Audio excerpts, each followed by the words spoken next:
हाय दोस्तों, welcome to पॉलीटेक hub. पिछले lecture में हम लोगों ने स्टार्ट किया था एम्पलीफायर सर्किट, इलेक्ट्रॉनिक सर्किट एक स्टार्ट किया था जिसको हम पढ़ रहे थे एम्पलीफायर। तो हम जाने थे कि एम्पलीफायर क्या होता है, एम्पलीफायर को डिफाइन किए थे, उसके कुछ टर्म के बारे में जाने थे और एम्पलीफायर कितने तरह के होते हैं उसके टाइप्स के बारे में जाने थे। हम बता भी दिए थे कि आपको क्या पढ़ना है। यहाँ पे हम किसकी बात करने वाले हैं, तो हम यहाँ पे बात करने वाले हैं स्मॉल सिग्नल एम्पलीफायर की। और स्मॉल सिग्नल एम्पलीफायर किसकी तरह यूज होता है, वोल्टेज एम्पलीफायर की तरह, और large signal amplifier power amplifier की तरह यूज होता है। तो हम यहाँ पे पावर एम्पलीफायर के बारे में नहीं बात करने वाले हैं, यहाँ पे बात करने वाले हैं स्मॉल सिग्नल एम्पलीफायर यानी वोल्टेज एम्पलीफायर के बारे में बात करने वाले हैं। पावर एम्पलीफायर के बारे में हम लोग अगले सेमेस्टर में पढ़ते हैं, 4th सेमेस्टर में, तो हम लोग उसको वहाँ पे देखेंगे। तो यहाँ पे देखते हैं वोल्टेज एम्पलीफायर। तो हम आपको जब ट्रांजिस्टर पढ़ा रहे थे उसमें आपको 3 कॉन्फ़िगरेशन बताए थे, 3 कॉन्फ़िगरेशन बताए थे, common emitter, common base and common collector configuration. तो उसी कॉन्फ़िगरेशन के आधार पे हम यहाँ पे एम्पलीफायर को, वोल्टेज एम्पलीफायर को 3 तरह से पढ़ेंगे, common emitter, common collector and common base amplifier. Common emitter amplifier, common collector amplifier, common base amplifier. तो हम ट्रांजिस्टर को एम्पलीफायर सर्किट की तरह यूज करेंगे। अब हम क्या करते हैं, एक और चैप्टर हम लोग पढ़े थे ट्रांजिस्टर बायसिंग। ट्रांजिस्टर को एक एम्पलीफायर की तरह यूज करने से पहले, उसको यूज करने के लिए हम क्या करते हैं, उसकी बायसिंग करते हैं ताकि क्यू पॉइंट मेरा क्या हो जाए, स्टेबल हो जाए, क्यू पॉइंट मिडिल में शिफ्ट हो जाए डीसी लोड लाइन और एसी लोड लाइन के। तो चलिए हम बात कर रहे हैं यहाँ पे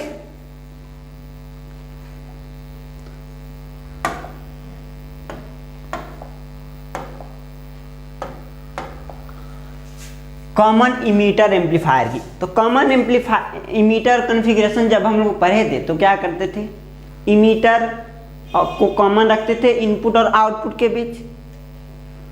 तो वही काम किए। यहाँ पे एक आपको ट्रांजिस्टर सर्किट यहाँ पे दिया गया है,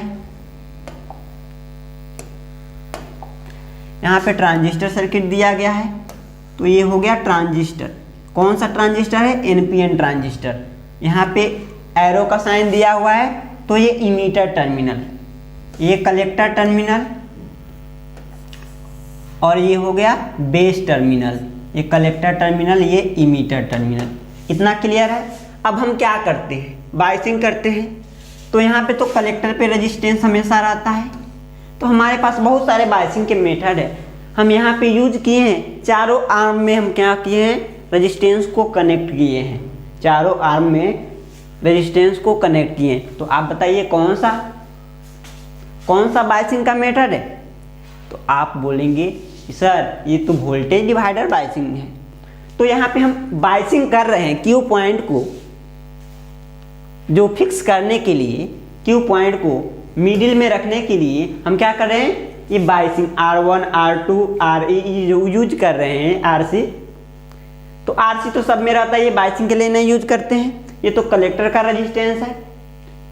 तो ये वाला और ये वाला जो तीनों रेजिस्टेंस यूज किए हैं, बायसिंग सर्किट के लिए यूज किए हैं। तो हम यहाँ पे देखने वाले हैं बन कैसे रहा है, इसको डिजाइन कैसे कर रहे हैं। तो एक ट्रांजिस्टर लिए, उसको क्या कर दिए, वोल्टेज डिवाइडर बायसिंग कर दिए, वोल्टेज डिवाइडर बायसिंग कर दिए, इमीटर को कॉमन रखे हैं इनपुट और आउटपुट के बीच। अब देखिए हम यहाँ पे क्या देंगे, इनपुट सिग्नल देंगे बेस पे, कलेक्टर से आउटपुट लेंगे, कलेक्टर से आउटपुट लेंगे।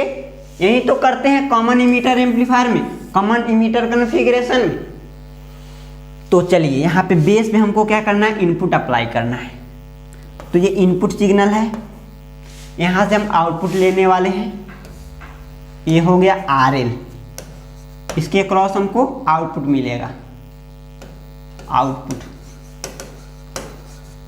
तो ये तो फिक्स है, इनपुट यहाँ पे दे रहे हैं, इनपुट है, यहाँ पे एक रेजिस्टेंस कनेक्ट किए हैं, ये रजिस्टर है करेंट लिमिटिंग रजिस्टर, इससे ज़्यादा करेंट ना फ्लो कर जाए आपके ट्रांजिस्टर के बेस पे, इसको ये लिमिट करके रखेगा, इसको लिमिट करके रखेगा, नहीं तो ज़्यादा करंट फ्लो कर जाएगा कम इंस्टेंट टाइम में, तो क्या हो जाएगा, मेरा डिवाइस बर्न कर जाएगा।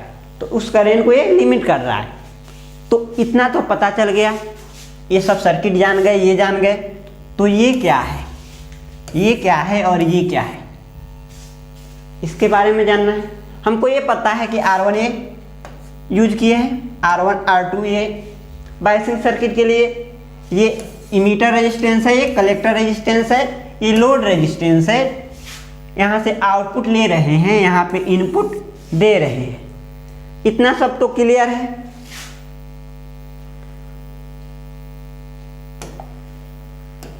तो ये क्या है और ये क्या है, यहाँ पे एक कैपेसिटर यूज किए हैं, यहाँ पे भी एक कैपेसिटर यूज किए हैं, यहाँ पे एक कैपेसिटर यूज किए हैं। ये इनपुट साइड में कैपेसिटर यूज किए हैं, तो इसको बोलेंगे इनपुट कपलिंग कैपेसिटर। कपलिंग क्यों बोल रहे हैं, क्योंकि इनपुट सिग्नल को ट्रांजिस्टर के बेस से जोड़ने के लिए इसको यूज किए हैं। इनपुट सिग्नल को ट्रांजिस्टर के बेस से कपल करने के लिए, जोड़ने के लिए, कपल मतलब क्या होता है, जोड़ा, तो जोड़ने के लिए हम यूज किए हैं, कपलिंग के लिए यूज किए हैं। तो क्या होता है, इसी को बोलते हैं इनपुट कपलिंग कैपेसिटर। यहाँ पे आउटपुट, यहाँ पे जो एम्पलीफाई होकर आउटपुट आ रहा है, यानी कलेक्टर पे जो आउटपुट आ रहा है, उसको लोड से जोड़ने के लिए, यहाँ पे तो सिर्फ लोड से जोड़ रहे हैं। अब आगे हम लोग देखेंगे मल्टी स्टेज एम्पलीफायर, तो उसमें एक एम्पलीफायर के आउटपुट को दूसरे एम्पलीफायर के इनपुट पे देते हैं, एक एम्पलीफायर के आउटपुट को दूसरे एम्पलीफायर के इनपुट पे देते हैं। तो उसके लिए भी यहाँ पे हम यहाँ से कैपेसिटर के थ्रू क्या किए हैं, यहाँ पे लोड से जोड़ दिए हैं, वहाँ पे उस एम्पलीफायर के इनपुट पे दे देंगे। तो ये है आउटपुट कपलिंग कैपेसिटर। इसको बोलते हैं emitter bypass capacitor, emitter bypass capacitor. यहाँ पे इमीटर को क्या कर रहा है, एक बाईपास रास्ता दे रहा है, यहाँ पे जो सिग्नल आ रहा है उसको क्या कर रहा है, एक बाईपास का रास्ता दे रहा है, यानी अदर रास्ता प्रोवाइड कर रहा है ये कैपेसिटर। तो ये काम कर रहा है। तो हमको क्या पता है कैपेसिटर के बारे में, कैपेसिटर का कैपेसिटिव रिएक्शन क्या होता है, XC 1/ω/C 1/2πfc FC। तो फ्रीक्वेंसी जब 0 यानी DC के लिए इनफाइनाइट, यानी DC को क्या कर देगा, अपने से नहीं जाने देगा। ये सब बातें हम लोग देख चुके हैं। अगर AC की बात करें तो यहाँ पे फ्रीक्वेंसी हाई रखेंगे तो AC को क्या करेगा, रास्ता प्रोवाइड कर देगा। यानी कैपेसिटर क्या करेगा, DC को ब्लॉक कर देता है, AC को रास्ता, आगे जाने का रास्ता प्रोवाइड कर देता है। ये सब बातें हम लोग फिल्टर सर्किट में देख चुके हैं। तो यहाँ पे बता चुके, यही यहाँ पे काम करेगा। एक कैपेसिटर का काम यहाँ पे यही रहेगा कि DC को आपको रोक देना है, AC को आगे बढ़ा देना है। तो अब हम यहाँ पे जानेंगे सभी एलिमेंट में, जो सर्किट यहाँ पे एलिमेंट कनेक्टेड, सभी एलिमेंट के बारे में जानेंगे। यहाँ पे देख रहे हैं प्लस का VCC कनेक्ट है, यहाँ पे भी आप कनेक्ट कर सकते हैं, इसको हटा के प्लस का VCC। तो ये क्यों यूज किए हैं, बायसिंग सर्किट के लिए यूज किए हैं। और एम्पलीफायर तो कुछ नहीं करता है अपना से, उसको एम्पलीफाई थोड़े करता है, उसको बढ़ाता नहीं ना है। यहाँ से एनर्जी को, यहाँ से जो आप अप्लाई किए इसको इस पे ला देता है, इसी से एम्पलीफिकेशन का काम करता है। वो एनर्जी को जनरेट नहीं ना करता है, ये यहाँ से एनर्जी लेता है और इसको यहाँ से पावर लेके आउटपुट पे ज़्यादा पावर देता है। तो ये काम करता है। तो ये तो बायसिंग सर्किट में प्लस का VCC लगाते हैं हम लोग जब बायसिंग सर्किट पढ़े थे। तो चलिए इसमें जितने भी एलिमेंट कनेक्टेड है उसके वर्किंग के बारे में जानते हैं।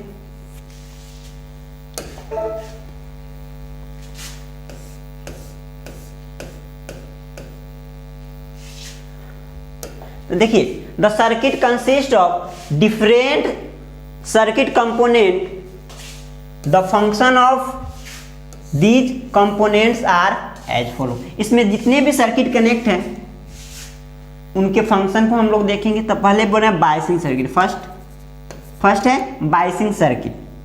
बायसिंग सर्किट तो यहाँ पे रजिस्टर R1 R2 RE ये फॉर्म करता है, क्या फॉर्म करता है, क्या बनाता है, बायसिंग सर्किट को बनाता है। Forms the voltage divider biasing, voltage divider biasing circuit को बना रहा है for common emitter amplifier and it sets the proper operating point for common emitter amplifier. तो यहाँ पे R1 R2 RE देख रहे हैं, किस लिए यूज किए हैं, इसको बोलते हैं बायसिंग सर्किट। इस एम्पलीफायर में ये बायसिंग सर्किट है, और कौन सा बायसिंग है, तो वोल्टेज डिवाइडर बायसिंग है। और इसका काम क्या है, तो ऑपरेटिंग पॉइंट को, जो मेरा एम्पलीफायर है कॉमन इमीटर एम्पलीफायर, इसके लिए ऑपरेटिंग पॉइंट को सेट करेगा। डीसी लोड लाइन और एसी लोड लाइन का इंटरसेक्ट बिंदु मिडिल में रखेगा। तो ये बायसिंग सर्किट का फंक्शन है। बायसिंग सर्किट कौन फॉर्म कर रहा है, उसका काम क्या है एम्पलीफायर में, वो बता चुके आपको।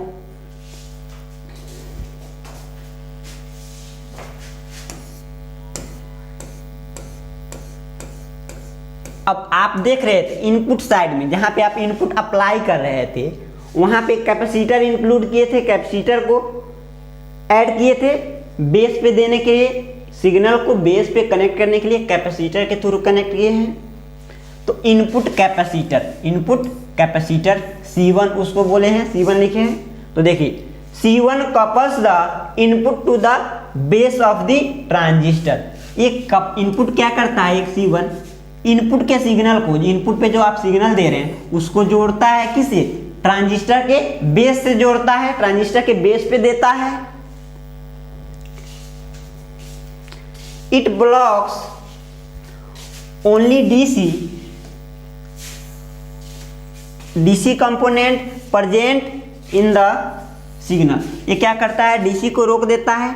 बता चुके हैं कि कैपेसिटर क्या करता है, डीसी सिग्नल को अपने से नहीं जाने देता है। यहाँ पे कैपेसिटर लगाए हैं, यहाँ पे एसी और डीसी दोनों सिग्नल है, तो इसमें डीसी पार्ट को नहीं जाने देगा, डीसी पार्ट को ब्लॉक कर देगा, एसी पार्ट को जाने देगा। तो यही इसका काम है कि सिर्फ एसी सिग्नल को अपने से जाने दे, डीसी को ब्लॉक कर दे।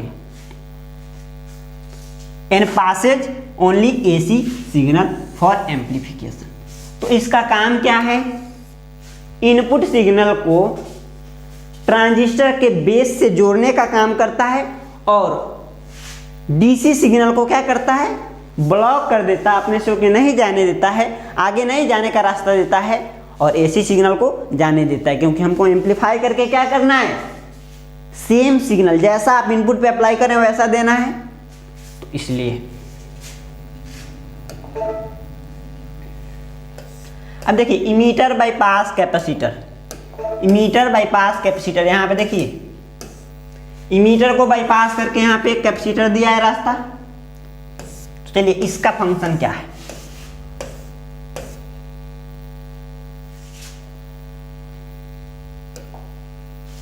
इमीटर बाईपास कैपेसिटर CE, यहाँ पे सब्सक्रिप्ट में है, ये नीचे है, ऐसे लिखते हैं।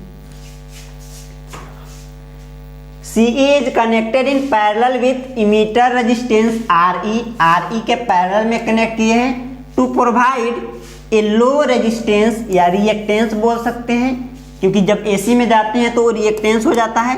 तो रेजिस्टेंस बोले या रिएक्टेंस दोनों बात यहाँ पे अब सेम रहेगा।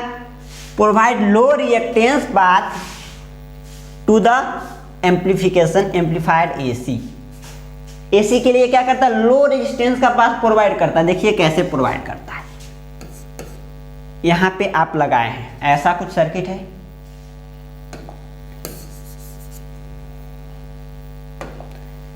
ऐसा ये हो गया इमीटर रेजिस्टेंस RE, यहाँ पे बाईपास करके एक CE लगा दिए हैं, इसको ग्राउंड कर दिए हैं। तो ये CE क्या करेगा, यहाँ पे DC आएगा, DC सिग्नल को यहीं पे रोक देगा, और AC सिग्नल को लो रिएक्टेंस पाथ प्रोवाइड करेगा। मतलब XC = 1/ωc 1/2 पाई FC। तो यहाँ पे 50 हर्ज रखिए AC के लिए, इंडिया में जो यूज होता है 50 हर्ज रखिएगा। तो 1 से बहुत लार्ज नंबर को डिवाइड कर रहे हैं, 1 में लार्ज नंबर से डिवाइड कर रहे हैं, तो क्या होगा, इसका रिजल्ट बहुत कम होगा। तो रिएक्टेंस क्या हो जाएगा, बहुत कम। तो वही बात बोल रहे हैं कि एसी सिग्नल के लिए ये लो रिएक्टेंस का पाथ प्रोवाइड करता है, यानी डायरेक्टली ग्राउंड में जाने देता है। यहाँ पे जो सिग्नल पहुँच रहा है उस सिग्नल को इधर लो रिएक्टेंस पाथ प्रोवाइड करता है, क्योंकि इससे होके जाएगा तो यहाँ पे तो रेजिस्टेंस कनेक्टेड है, तो उसको हाई रेजिस्टेंस का पाथ मिल रहा है। आइए उसको लो रेजिस्टेंस का पाथ प्रोवाइड करेगा तो इधर से फ्लो करेगा, ना कि इधर से कम फ्लो करेगा। चलिए, तो ये इसका काम है।